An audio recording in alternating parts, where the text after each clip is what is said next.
Fighting games might not be for everyone, but for me personally, they have a special place in my heart. I remember when I grew up, I started playing fighting games at arcades where you would insert a coin and you could play against the machine or somebody else. It was really interesting because there was no tutorial back in the day. You didn't have a practice mode. You would just start playing against the computer and you had to try to figure out the different special moves and combos while playing. And you also knew that if you lose, you have to insert another coin to continue. Meaning that the learning curve was quite brutal. And you would get less time for your coin than if you played other games that weren't like that. I guess it kind of changed when fighting games started appearing on consoles and computers. In fact, they were a significant part of many of our childhoods because it was the type of game that you could play with a friend. Whether it was on the couch or on the keyboard was very interesting. And because of that, most fighting games started focusing on the multiplayer aspect rather than the single player one. In fact, most people don't even bother playing the single player for Street Fighter V or the arcade version against the CPU nowadays, as they just go online and they pick a character in order to fight against other people. So it's no wonder that an event such as EVO was formed, a tournament where a lot of people that were passionate about fighting games could go and fight against each other for prizes. And people like to watch from home in order to learn new tricks, see what characters are more powerful, and also to see how the Asian school of thought plays against the American school of thought. I noticed this myself in different fighting games. Usually when you have a person from Japan or from South Korea, they're a lot more technical, they focus a lot more on combos and flashy moves. Whether Americans tend to focus more on reaction time and trying to read the opponent and baiting them out. There are exceptions to this, of course, but even the commentators point out that, yeah, there is a difference in the way Americans play versus people from Asia. And this is another thing which draws my attention. I noticed that most of the time the tournament winners from different fighting games seems to either be Asians or black people. And the reason I noticed this was that video game journalists were complaining at the time that games aren't diverse enough. And it's because gamers use racial epithets and slurs that keeps minorities out from gaming. And I was chuckling because I was thinking about EVO, which is a place with very colorful language.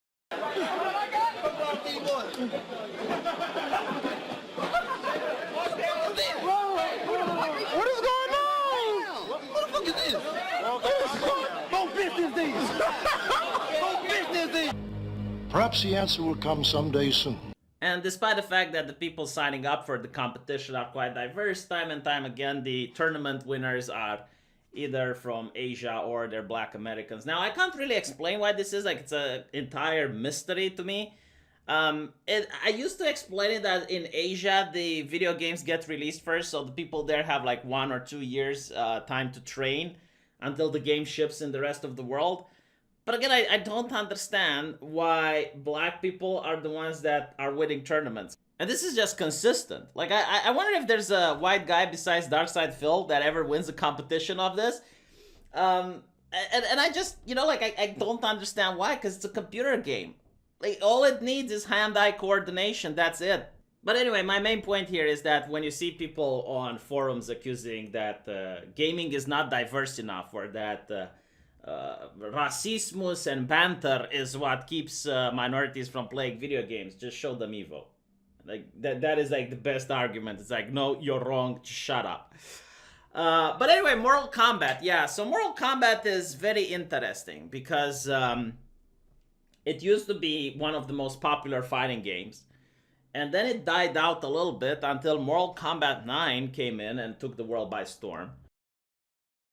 And it's been at EVO ever since, until this year.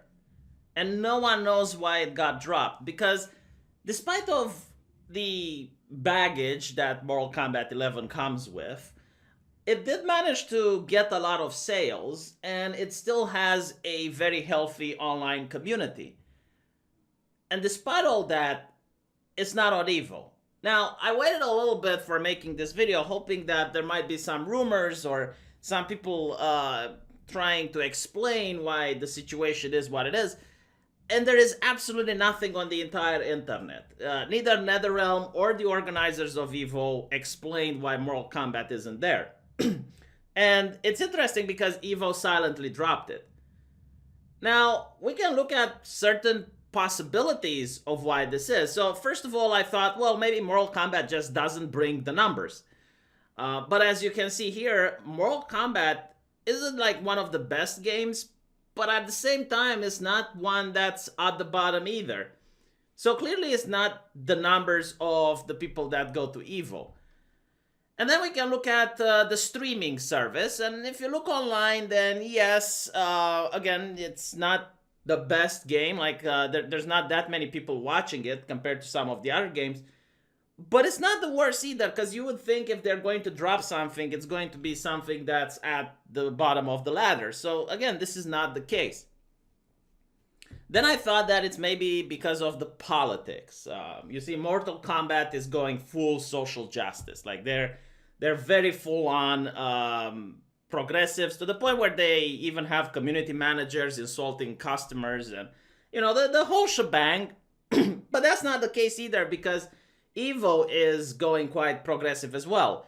If you guys remember, they canceled a promo for Dead or Alive because they had some cute Japanese girls bouncing a little bit of cleavage on stream, and EVO decided to shut down the stream, saying that no, we have morals here and they do not align with that. Which the internet found absolutely hilarious, because at the time Mortal Kombat was on EVO. So people were memeing saying, yeah, you're not fine with titties on the screen, but you're perfectly fine with women getting absolutely butchered and murdered in a video game. And there were also people pointing out how Soul Calibur seems to be on the list. And, you know, that's very risque, but Dead or Alive got banned from EVO. So, again, I don't think it's because of the social justice nature of the politics, but if you look at some of the participants at EVO, they are pointing out that it might be due to politics, but they refuse to say what exactly is the problem. It seems that the people that went to play Mortal Kombat were mistreated at EVO, but they do not explain how or why they were mistreated. So we got Sonic Fox, which is a gay furry that constantly wins Mortal Kombat championships. And he says that, interesting that Mortal Kombat 11 isn't at EVO. Despite the numbers it pulled this year, I'm sensing politics. We got Enscar saying, I got a few ideas about why Mortal Kombat 11 didn't make the lineup this year. But hey, it is what it is. The community wasn't happy with being there in the first place.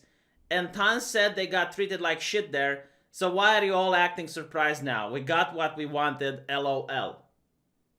It's so bizarre. Like, why wouldn't they just say how they were mistreated? Because I went on Reddit, I went on a lot of places, and I really tried to figure out like what happened, and I couldn't find anyone explaining how they were mistreated, or even talking about an event that took place that made them feel uncomfortable.